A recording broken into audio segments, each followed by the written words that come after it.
নমস্কার, আপনারা দেখছেন রূপম টিভি।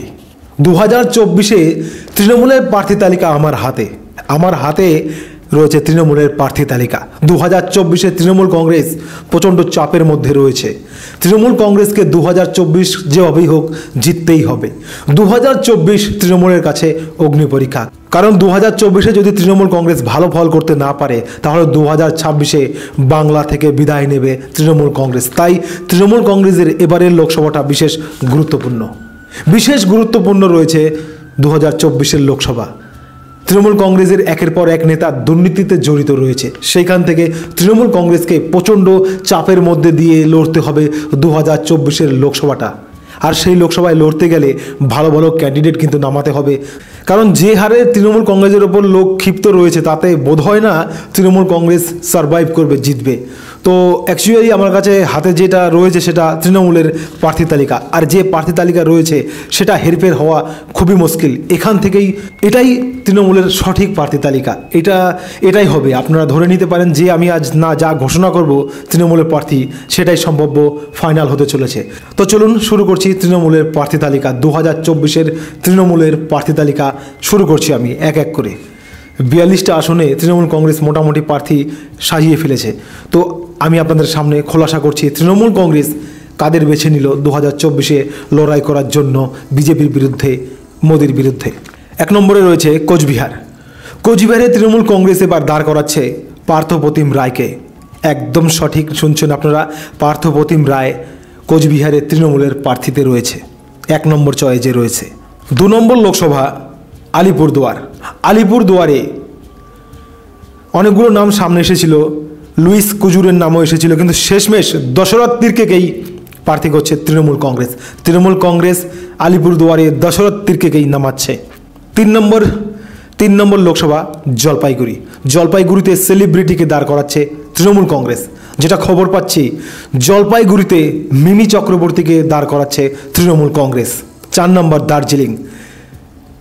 দার্জিলিংয়ে কেশব রাজ শর্মাকে দাঁড় করাচ্ছে তৃণমূল কংগ্রেসের প্রার্থী হতে পারে কেশব রাজ শর্মা। এখানে আমার একটু ডাউট রয়েছে, তবুও আমি কেশব রাজ শর্মার নামই রাখছি। 5 নম্বর রায়গঞ্জে তৃণমূলের প্রার্থীতে আমরা দেখতে পাচ্ছি মাইনরিটি মুখ, অর্থাৎ মোহাম্মদ গুলাম রাব্বানি। কারণ রায়গঞ্জের যে লোকসভাটা সেখানে কিন্তু মাইনরিটি ভোট বেশি, তাই এখানে মোহাম্মদ গুলাম রাব্বানিকে দাঁড় করাবে তৃণমূল কংগ্রেস। বালুরঘাটে তৃণমূলের বর্ষিয়ান নেতা বিপ্লব মিত্র নামটা বিশেষ গুরুত্বপূর্ণভাবে তৃণমূলের প্রার্থী তালিকায় রয়েছে। মিত্র পরিবারের কেউ হচ্ছে এবার প্রার্থী, তো সেখানে বালুরঘাটে বিপ্লব মিত্র এগিয়ে রয়েছে তৃণমূলের প্রার্থী তালিকায়। মালদার উত্তরে যেটা নাম আমরা দেখছি তা হলো আব্দুর রহিম বক্সিকে তৃণমূল কংগ্রেস টিকিট দিচ্ছে মালদা উত্তর থেকে। 8 নম্বর যেটা লোকসভা মালদা দক্ষিণ, সেখানে প্রার্থী দিচ্ছে না তৃণমূল কংগ্রেস, কারণ এটা কংগ্রেসের জন্য ছেড়ে রেখেছে তৃণমূল কংগ্রেস। যদি জোট হয় তাহলে এখানে প্রার্থী দেবে না তৃণমূল কংগ্রেস। 9 নম্বরে রয়েছে জঙ্গিপুরে তৃণমূল কংগ্রেস এবার খালিলুর রহমানকে দাঁড় করাবে। খালিলুর রহমান তৃণমূলের প্রার্থী জঙ্গিপুর থেকে। বহরমপুরও 10 নম্বর যে লোকসভা, সেখানে কিন্তু প্রার্থী দেবে না তৃণমূল কংগ্রেস, কারণ এখানে অধীর রঞ্জন দাঁড়াবে কংগ্রেস থেকে, তাই ফাঁকা রেখেছে তৃণমূল, এখানে প্রার্থী দিচ্ছে না এবার তৃণমূল কংগ্রেস জোটের সম্ভাবনার জন্য। 11 নম্বরে মুর্শিদাবাদে তৃণমূল কংগ্রেস আবু তাহের খানকে দাঁড় করাবে। 11 নম্বর লোকসভায় আবু তাহের খান মুর্শিদাবাদের প্রার্থী, আবু তাহের খান তৃণমূলের প্রার্থী। 12 নম্বর লোকসভা কৃষ্ণনগরে মহুয়া মৈত্র লোকসভায় নানা রকম দুর্নীতি বা তথ্য ফাঁসের জন্য সাসপেন্ড হয়েছে, সেই মহুয়া মৈত্রকেই দাঁড় করাবে তৃণমূল কংগ্রেস কৃষ্ণনগর থেকে। 12 নম্বর লোকসভা কেন্দ্র। রানাঘাট 13 নম্বর লোকসভা কেন্দ্র। রানাঘাটের তৃণমূলের প্রার্থী এসসি প্রার্থী রয়েছে, এখানে তাপস কুমার মণ্ডলকে দাঁড় করাবে তৃণমূল কংগ্রেস। একদম খাসা, একদম পরিষ্কার তাপস কুমার মণ্ডলই দাঁড়াচ্ছে তৃণমূল থেকে। 14 নম্বর বনগাঁতে যেটা শুনতে পাচ্ছি ঠাকুর পরিবারের কোনো মহিলা ইয়ং ফেসকে দাঁড় করাবে। যদি মমতা বালা ঠাকুর না দাঁড়ায় বা না দাঁড় করান মমতা, তাহলে কিন্তু একটা নতুন ইয়ং ফেসকে দাঁড় করাবে মমতা বন্দ্যোপাধ্যায়, যেটা খবর পাচ্ছি। 15 নম্বর লোকসভা কেন্দ্র ব্যারাকপুরে অর্জুন সিং প্রার্থী সম্ভাবনা রয়েছে, কিন্তু মনে হচ্ছে শেষমেশ অর্জুন সিং থাকবে না প্রার্থী তালিকায়। তবুও অর্জুন সিংয়ের নাম রাখলাম, কিন্তু মনে হচ্ছে অর্জুন সিং পরিবর্তন হবে। 16 নম্বর রয়েছে দমদম। দমদমে বার্ত বসু দাঁড়ানোর সম্ভাবনা প্রচণ্ড। তৃণমূল কংগ্রেস বার্ত বসুকে এখান থেকে দাঁড় করাবে। 17 নম্বর লোকসভা কেন্দ্র বারাসাত। কাকুলি ঘোষ দস্তিদার। তৃণমূলের প্রার্থী এখানে কাকুলি ঘোষ দস্তিদার।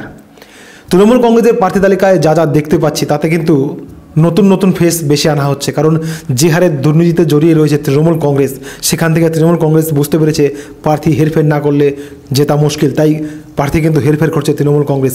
প্রার্থীগুলো কেমন দিচ্ছে তৃণমূল কংগ্রেস কমেন্ট আগের থেকেই বলবেন। 18 নম্বর লোকসভা কেন্দ্র বসিরহাট। নুসরত জাহানকে আর প্রার্থী দিচ্ছে না তৃণমূল কংগ্রেস। এখানে এটিএম আবদুল্লাহকে দাঁড় করাচ্ছে তৃণমূল কংগ্রেস।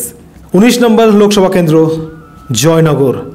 জয়নগরে প্রতিমা মণ্ডলী থাকছে প্রার্থী তৃণমূল কংগ্রেসের। 20 নম্বর লোকসভা কেন্দ্র মথুরাপুরে যেটা দেখতে পাচ্ছি তৃণমূল কংগ্রেস চৌধুরী মোহন জাটুয়াকে প্রার্থী করবে। চৌধুরী মোহন জাটুয়া তৃণমূলের প্রার্থী হচ্ছে মথুরাপুরে 20 নম্বর লোকসভা কেন্দ্র। 21 নম্বর ডায়মন্ড হারবারে তৃণমূল কংগ্রেস অভিষেক ব্যানার্জিকে দাঁড় করাচ্ছে, কিন্তু অভিষেক ব্যানার্জির এবার লড়াইটা কঠিন হবে, কারণ এখান থেকে আইএসএফ প্রার্থী দেবে নওশাদ সিদ্দিকী কিন্তু এবার ডায়মন্ড হারবার থেকে দাঁড়াবে। লড়াইটা চাপে হয়ে যাবে অভিষেক ব্যানার্জির। 22 নম্বর যাদবপুরে এবার প্রার্থী হতে পারেন তৃণমূলের লাভলি মৈত্র এবার তৃণমূলের প্রার্থী যাদবপুরে 22 নম্বর লোকসভা কেন্দ্র। 23 নম্বর লোকসভা কেন্দ্রে কলকাতা দক্ষিণ নীরদ রায়কে দাঁড় করাবে তৃণমূল কংগ্রেস। প্রথম পছন্দে রয়েছে নীরদ রায়। 24 নম্বর লোকসভা কেন্দ্র কলকাতা উত্তর। যতদূর সম্ভব তাপস রায় কলকাতা উত্তর থেকে দাঁড়াচ্ছেন এবার তাপস রায়। 25 নম্বর লোকসভা কেন্দ্র হাওড়াতে প্রসূন ব্যানার্জি আবারও দাঁড়াচ্ছেন। এখান থেকে প্রসূন ব্যানার্জি থাকছেন তৃণমূলের প্রার্থী। 26 নম্বরে রয়েছে উলুবেরিয়াতে সজদা আহমেদ তৃণমূলের প্রার্থী হচ্ছেন সজদা আহমেদ।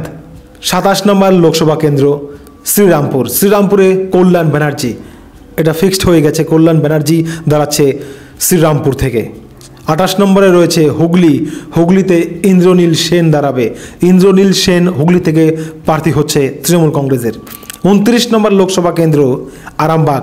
এখানে অরূপ ধারাকে সিলেক্ট করা হয়েছে, অরূপ ধারা দাঁড়াচ্ছে আরামবাগ থেকে। 30 নম্বর লোকসভা কেন্দ্র তমলুকে সৌমেন মহাপাত্রকে দাঁড় করাবে তৃণমূল কংগ্রেস। সৌমেন মহাপাত্র তমলুক। 21 নম্বর কাঁথিতে যতদূর সম্ভব অখিলগিরির নামটা উঠে এসেছিল, কিন্তু মনে হচ্ছে শেষমেশ সেলিব্রিটি সোহম চক্রবর্তী দাঁড়াচ্ছে কাঁথি থেকে।